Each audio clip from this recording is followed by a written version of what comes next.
Hello guys! So ayan no, challenge accepted tayo ngayon. Akala ata nila hindi ako makain ng ganitong pagkain no. Ayan, sardinas guys. Dahil nauuso ito ngayon sa ating social media no. Ayan. So ayan ang ating challenge guys. Kakain tayo ng sardinas. Ayan, ilagay na natin dito sa ating lagayan. Ayan. Ito yung walang spicy guys na sardinas no, yung regular lang.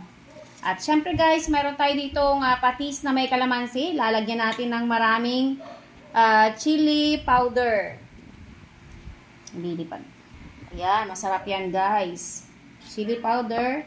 Yan, imekos-mekos lang natin para talagang humalo yung ating sili dyan.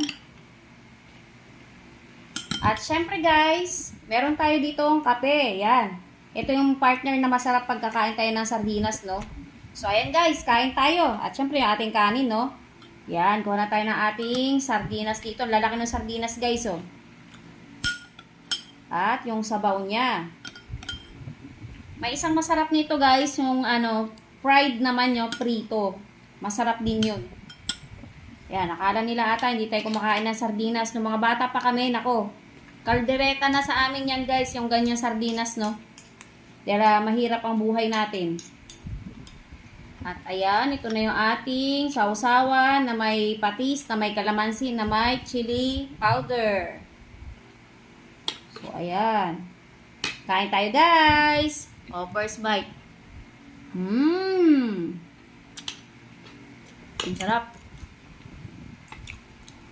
Talaga naman nung araw sa amin yung ganito eh. Maswerte ka na kung may sardinas ka at noodles, no?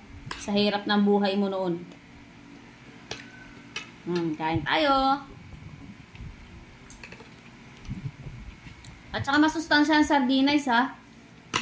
Talagang may mga tao kasi talagang hindi kumakain yan. At saka yung mga chicken feet, ganon, hindi kumakain ng ganon. Kaso wala tayong magagawa kasi ayaw nga nilang kainin talaga.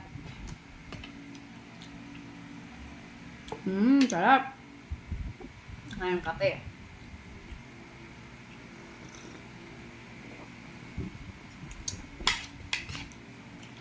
Sabaw pa lang nito eh, masustansya na eh.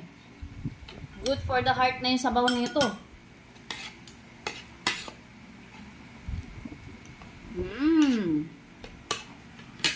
At so ayan lamang guys, tapusin ko lang tong aking pagkain.